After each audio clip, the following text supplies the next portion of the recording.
Welcome to the Salmon Runs YouTube. Enjoy the video. In this video, I will explain how to use Tally software.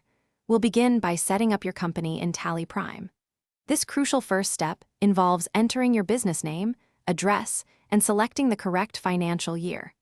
Proper initial setup ensures all your accounting entries are recorded accurately from day one.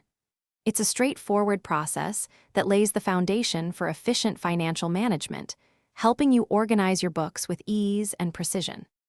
Next, let's dive into recording your daily business transactions. You'll learn to create essential ledgers for customers, suppliers, and expenses. Then, we'll cover entering different voucher types, including sales, purchases, payments, and receipts.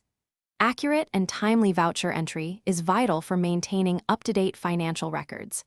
This process ensures every financial movement is captured correctly, providing a clear picture of your business operations. Now, let's explore how to generate and analyze crucial financial reports. Tally Prime allows you to instantly view your balance sheet, providing a snapshot of your assets and liabilities. You can also access the profit and loss account to understand your business's performance over a period.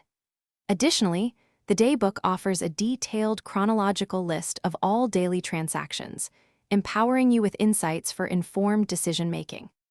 Finally, let's talk about the critical aspect of data management and security. Regularly backing up your Tally data is paramount to protect your valuable financial information from unforeseen events. We'll guide you through the simple steps to create backups and, if ever needed, how to restore your data efficiently. This ensures business continuity and peace of mind, knowing your financial records are safe and recoverable. Thanks for watching. Consider subscribing if we helped you.